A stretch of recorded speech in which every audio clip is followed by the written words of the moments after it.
Welcome back. I'm Shane, this is Relative Time, and today we're going to take a look at two new watches from San Martin. One of which I'd say is semi-original, and the other not so much. Both of these are interesting, but one of them has a potential issue. Now, both of these watches arrived over the last few weeks, so I thought I might as well just combine this into one big review. In fact, as typical San Martin these days, both of them just showed up. I wasn't expecting either. And part of me was just inclined to ignore them, but I know there's always interest in San Martin, so I figured I might as well just do a quick video on both. But since these were provided, and as far as I know, they're not asking for them back, if they even know that I have them, but regardless, the promotional tag is up. That said, let's get to it, and let's start off with the semi-original one. This is the SN007G-X1, and it appears to be a crossover between a Seiko 62 MOS style case and what I believe is a Glaschute CQ style dial and bezel. However, beyond that, there are actually three really good reasons to be interested in this one. The first is that it has a beautifully done enamel dial. The second is that this has a new clasp, which has a really well done on-the-fly adjustment system. And third, the most interesting of all, is that while this is a 62 MOS style case, it's shrunk down to about 37 millimeters, so it's sort of a mini MOS.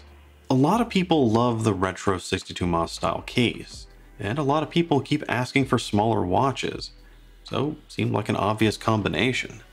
As for the rest of the specs, it has a lug-to-lug of 47, a total thickness of 12.7, which does include a closed screw-down case back, as well as to the very tip of the domed sapphire crystal. There's also 200 meters of water resistance, a signed screw-down crown, 20mm lug width, and while this particular one is powered by a Chinese PT5000, there is an option for a Sellita SW200, for an additional fee of course. For the most part, this is a good-looking diver. The 62 MOS style case has an awesome retro tool watch look, and with that 37mm size, it's extremely comfortable to wear. With my 7¼ inch wrist, it just melts into it. It's one you can easily forget you're wearing. It also has a solid build quality, which at this point is something you would expect from San Martin. Nothing here is applied, everything is just printed on the dial, but the enamel dial looks especially good. Although between it and the domed crystal, it is a bit reflective. Yet because of the high contrast in its design, can't really get much more higher contrast than black and white, it's always easy to read, and even outdoors. Not to mention, there's great lume here, as it was able to keep up with the Seiko diver in my longevity tests. So again, for the most part, it's a good solid diver, and if you're someone with slimmer wrists, this could have been a great option. However, don't add it to your cart just yet, because we haven't gotten to the problems. And for those, we're going to start small and build up. First off, it has a ghost date, which means that it's paired a dateless dial with a movement that usually has a date. So there's a first position in the crown that doesn't do anything. It also has polished sides, and yes, that is in keeping with the 62 MOS style. But like I've said before, just because you're homaging doesn't mean you need to make the same mistakes as they did. And I think this is a missed opportunity on San Martin's part to make this even more of a tool watch, as well as to help avoid scratches in the long run. Then there's the bracelet with that new clasp. And let me just get this out of the way right away. The bracelet itself is great, as well as the clasp with a fantastic on-the-fly adjustment system. It's just that there are two big issues here that are hard to ignore. The first is more of a design critique. I think this is the first watch that San Martin has used this clasp on, and I think they're really eager to get it out into the market. The problem is that this isn't the best watch to do it with. San Martin designed the clasp to be 20mm, and because it has this on-the-fly adjustment system, it's rather big and bulky. So if you look at the bracelet, it's 20mm all the way down to that beefy 20mm clasp. There's no taper here.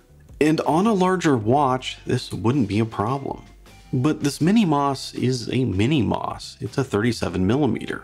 And personally, I think it just looks way too chunky for it. Both the bracelet as well as the clasp. However, in some ways, none of that actually matters, because I have a bigger issue with one of the end links and the spring bar. And the issue is that with just a little bit of twisting, a little bit of torque, and maybe you can hear it, that spring bar just pops out of one side. It doesn't pop out so much that I'm afraid the end link's going to fall right off. It just sort of pops out a little bit until you kind of push it back into place, until it inevitably comes back out again. So I did feel comfortable enough to get some quick wrist shots with it, but not comfortable enough to wear it out and about where I'm actually moving around. For that, I actually switched it to a silicone strap. I'm not entirely sure what's going on with this one. I have tried different spring bars, and I even tried just the end link without the bracelet, and with that it actually felt pretty solid. But as it is with the normal configuration, I just don't really feel like I could use it with this bracelet. I just don't trust it. And because of that, I can't really recommend it to all of you. Now, yes, it is entirely possible that this is just a fluke with this particular watch. And it's entirely possible you can order one and yours will be perfectly fine. But there's the possibility it won't. And remember, with AliExpress, resolving any sort of issue is a pain in the ass at best. So my advice is just not to take that risk. However, that said, I know some of you are still going to do it. And if you do, and if you wind up having a problem, then at least rest assured that this watch is a bit of a strap monster. So you could still enjoy it without that bracelet. Anyway, up next is the not original San Martin GMT. Although that might be an understatement, because this is a straight up one-for-one homage of the BBPro. Which does bring up an interesting philosophical question. Now, yes, Tudor is owned by Rolex, but as far as I'm concerned, the BBPro is pretty much an Explorer 2 homage. So that means this San Martin is an homage of an homage. And does that actually make it any better or worse? Do the two homage parts cancel out, or is it an homage squared? Let me know what you think down below. Either way, for this one, San Martin went with a 39mm case, as well as a lug-to-lug of 47.5. Total thickness is 13mm, and that is from a closed screw-down case back to the top of the domed top hat sapphire crystal. Lug width is 20mm, it has 100 meters of water resistance with a signed screw-down crown, and like I said, it's all powered by the newer Seiko NH34 GMT movement. And for the most part, it is a good solid watch. Build quality is fantastic, and especially for the price. The bottom angles are a little sharp, but that's about it. Otherwise, it's got a pretty good finish. It's mostly brushed, except for some nice polished chamfers, as well as there's a nice radial brushing on the 24-hour steel bezel. Plus, the top hat crystal looks great coming out of that bezel. And when it comes down to it, I think these macro shots tell you all you need to know about the dial, where the applied indices are nicely done, and everything comes through clearly and distinctly with a good amount of lume. Just like the other San Martin, this one is also able to keep up with the Seiko diver, so lume should not disappoint. The bracelet this one is using is a standard oyster style bracelet, but it does have female end links, as well as a great taper from 20 down to 16 before the clasp. Now, I would have loved to see a smaller on-the-fly adjustment clasp on this one, but evidently San Martin's keeping that at 20mm for now. So this one just has to do with a number of micro adjusts. However, on the wrist, it is still pretty comfortable. With my 7¼ inch wrist, it wears, well, it wears like you'd expect a 40mm subby style watch to wear. If you've ever had one, I think you know what I'm talking about, as there's nothing really amazing or special about that case shape, but it is one you can easily wear all day. So overall, it is good, and I really only have one issue with it, and that's more of a personal problem with the dial color. I think there are more colorways coming, but as of writing this, there were only two. You have a standard black, as well as this one, which is supposedly the white dial option, which really isn't white, or at least not what I'd be expecting a white dial to be. I was expecting something more like my Christopher Ward C63 GMT, something that's more polar white instead of this light champagne, or maybe watered down champagne. Now, I do like the occasional champagne style dial. Heck, I love my Khaki King. But for whatever reason, on this particular dial, it just seems odd, strange, and just out of place. And worse, it does affect contrast and readability. Now, you can still read this one just fine, but one of the reasons I think that polar white dial works so well in the Christopher Ward is that the polished indices there really pop out against that flat dial. Whereas here, everything has a little bit of reflectiveness to it, and I don't think the indices come through quite as clearly. Now, the thing is, San Martin does use this dial on another watch, and that was kind of the confusing thing for me, because as far as I know, Tudor doesn't have anything quite like it. For them, it's like go black or go home. Or at least it was, because even stranger, a few days after getting it, Tudor announced a brand new watch. One with a pretty similar looking dial that they called Opaline.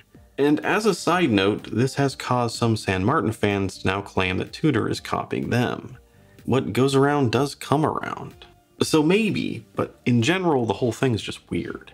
And more to the point, back to the watch itself, is that this dial color is kind of a minor thing, but it's really my only criticism of the Pro. It may be an Homage Squared, but it's pretty solid and well made. Now, with regard to value, both of these are selling currently for around 300 bucks. And even though San Martin's prices have been creeping up a little bit, I think there still is a lot of value here. I mean, if you look at anything from Seiko or Citizen at this price range, San Martin is easily going to top them in terms of quality and as well as components. However, this does bring up a whole other conversation, as San Martin does seem to be upping their game constantly, but with that also seems to be upping their prices. So the question is, at some point, is San Martin going to be able to break away from that AliExpress stigma and really establish themselves as a solid brand in their own right? Or will there just come a point where people will start looking at them and think they're good, but maybe I should be saving up for something else, like a Hamilton or Tissot? I honestly don't know what's going to happen. I mean, a few years ago, I was one of the first people to ever review a San Martin. And back then, I had quite a few people telling me I was nuts to pay that much for an AliExpress watch. Yet, here we are years later. Prices have gone up even further, and San Martin has become even more accepted. So who knows what's going to happen? But in the meantime, I'd like to hear your opinion about it, as well as these two watches down below, including what do you think is going on with that bracelet? And as usual, if you enjoyed the video, don't forget to like, comment, and subscribe, as well as tell me what you think I'm wearing on my wrist. Trying something different. I'm Shane, this is Relative Time, and I'll see you next time.